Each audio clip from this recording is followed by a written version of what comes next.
Well, all roads lead to Stephen Miller. I've been talking about Stephen Miller for the last 4 years, certainly since the election, that since he's been in his position in Homeland Security and as the Deputy White House Chief of Staff and the architect of all things deranged and depraved in the immigration policy of Donald Trump, I've told you, keep an eye on him. We know now from reporting that it was his order to ICE, Stephen Miller's order to ICE to ramp up arrest operations, to arrest 3,000 human beings, chase them through schools and hotels and factory and kitchens and Home Depot parking lots and 7-Eleven parking lots, swoop them up like some futuristic dystopic movie of an out-of-control police state. We know that started on purpose, the First Amendment protests in California, to give them an excuse to crack down and repress First Amendment speech and embarrass California and its governor. We know that. It's not the first time that Stephen Miller and others have wanted to use protests as a cover to stop voting, to stop counting, to disenfranchise people, and now to give them a basis to defend their most out-of-control fascist tendencies. We knew that. But now we've got new reporting that not only did he start the fires in California, if you will, but Stephen Miller's 3,000 a day quota bounty for ICE is having a deleterious effect on ICE and its operations. Not only is morale in the trash among ICE officers, and the fact that we know that is because the resistance is starting to leak about this administration, but they're $1 billion over budget. And more importantly, ICE is being diverted from doing what they're supposed to be doing to protect the homeland, which is to get rid of the terrible transnational gang member, felon, worst violent criminal. They're being ignored so that Stephen Miller's pornographic fantasy of scooping up human beings at Home Depot, his words, and 7-Eleven, his words, parking lots, can be executed upon. You know what's not being done with that $1 billion of over budget? The deep, important investigations required to get rid of the worst criminals. Because you know what? Even a baby can tell you that the worst criminals are in hiding. They're not hanging around at Home Depot and 7-Eleven. I'm Michael Popok. You're hanging around on Legal AF. I really appreciate it. I curate the channel. We got about a dozen contributors. We do content like this. Hit the subscribe button. Let's dive in. What started the California fires? The phony rebellion, the First Amendment expression against Donald Trump's depraved deportation policies, Donald Trump's depraved deportation policies. Stephen Miller in particular, rounding up ICE agents and telling them, you need to deport 3,000 a day. They were already strained at 1,000 a day.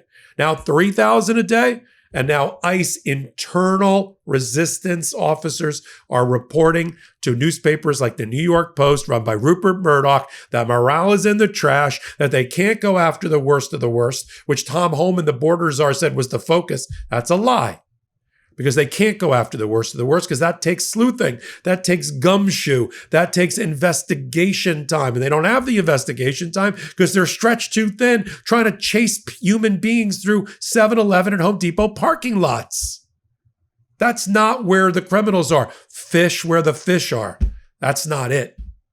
But Donald Trump wants to use this 3,000 a day to embarrass the Democrats, to attack blue states, and go after sanctuary cities. He's already threatened to defund New York because it operates as a sanctuary city with Homeland Security, making us less safe. And every dollar that's now been diverted for this fascist cosplay of rounding up other human beings, by Stephen Miller and his ICE agents and his federal troopers, that's one less dollar that goes to actually protecting Homeland Security.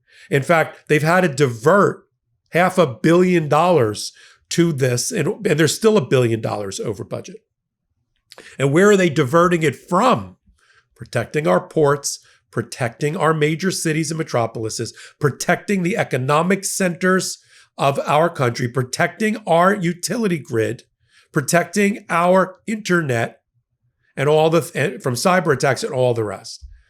Instead, it's going to overtime for ICE agents to chase other human beings in Home Depot parking lots while the really criminal migrant goes free, becomes invisible to this administration. That's what's happening. And that you can lay right at the feet and the bloody hands of Stephen Miller and Donald Trump. Stephen Miller, we knew him from the first time around. First time around, he came up with the great idea of separating families and putting them in cages. That was Stephen Miller. He was the one that said America is for Americans at the Madison Square Garden. A fascist-like convention on the way into the election.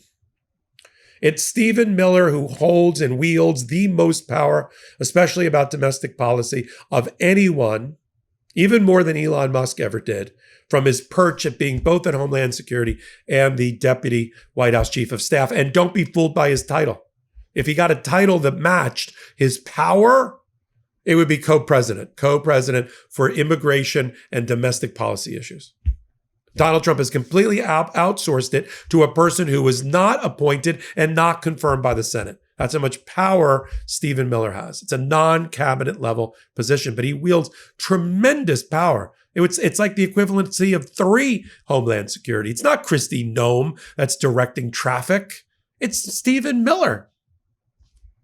And now you have, in the leakiest administration I've ever seen, the resistance starting to come out. ICE agents telling reporters that morale is in the trash, that they're $1 billion over budget. That's where the big, beautiful budget bill comes into play.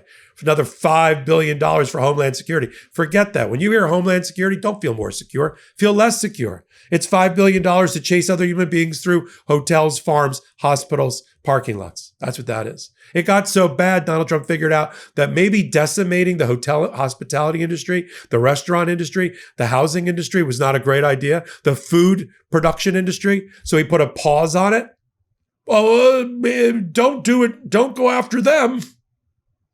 And now he's flipped it back, lurching from one crisis to the next, one abrupt change in policy to the next. And now he's announced on social media, I'm going to have the biggest, most beautiful deportation in the history of America. ICE officers must be shuddering. They can't do it now. They're 10,000 officers short now. They're billions of dollars short. And they're not even focused on the right thing. None of what Donald Trump is doing right now is making you and me safer. None of Stephen Miller's perverse, depraved policies is making you and me safer. That money should stay where it was, protecting the economic centers of America, which by and large are blue. Let's be honest, blue states are the givers. Red states are the takers. Yeah, there's a reason that the terrorists go after blue states and blow up buildings in New York and don't drop a bomb in a cornfield in Idaho or Iowa, sorry. You can tell I don't get out to the Midwest much or the Farm Belt, but you know what I meant. There's a reason for that.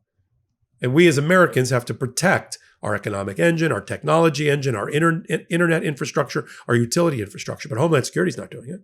They're wasting money, billions of dollars, and destroying the mission of ICE. Yeah, they've hijacked it. And we have to call it out here, and we're doing it on a regular basis here on the Midas Touch Network and on Legal AF. When you hear deportation, think innocent people that should be given a pathway to citizenship that is humane. I'll say it again. In 40 years, neither party, certainly not Donald Trump, has done a darn thing to creating a humane immigration system to give these people a pathway to citizenship. Don't deport 11 million people. Get rid of the bad apples. We're all for that. Democrats are not for criminals staying in the country. I don't know where that ever came out. But there's a way to sort out the wheat from the chaff, right? There's ways to sort this out. Use a filter, okay? Bad people out, good, hardworking people paying taxes, kids in school, churchgoers, religious people just want what my grandparents wanted. They want the American dream. Give them a path to citizenship. Don't decimate entire industries that rely on the dirty jobs that these people are doing, sometimes 3 dirty jobs a day. right? They're on 3 different shifts. They work 18 hours a day, some people in this country. Yeah. And give them a path. If you do that, we're a stronger, better country. But when you have a president that's against anything, when you hear diversity, equity, and inclusion, he doesn't like immigrants. He doesn't like migrants unless they're white with a lot of money, for which he will then give them a golden visa. But short of that, he wants all black and brown people out. He's about to expand the no-fly list again. And yet he's got a problem. Because even if he deports 2 million, 3 million, 4 million with billions of dollars of hard-earned taxpayer dollars, he'll only put a dent in the problem. He'll decimate the economy, and it's inhumane. Can you imagine if the ship, the Bremen, carrying my ancestors was turned around at the port of New York, was not allowed to enter and go through Ellis Island, if my grandparents were not allowed to go through one at a time, the naturalization center that was Ellis Island, where would I be today? Not here with you. Not contributing to the American society the way I have for the last 35 years.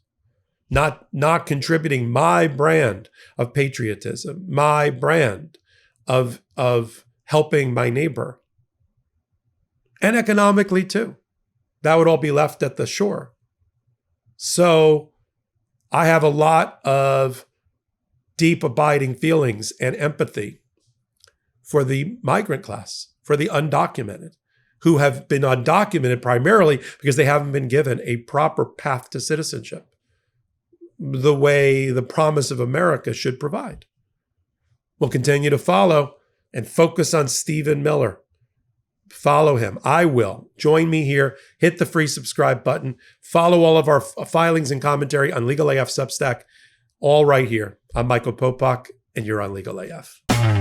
Can't get your fill of Legal AF? Me neither. That's why we formed the Legal AF Substack. Every time we mention something in a hot take, whether it's a court filing or a oral argument, come over to the Substack. You'll find the court filing and the oral argument there, including a daily roundup that I do called, wait for it, Morning AF. What else? All the other contributors from Legal AF are there as well. We got some new reporting. We got interviews. We got ad-free versions of the podcast and hot takes. Where? Legal AF on Substack. Come over now to free subscribe.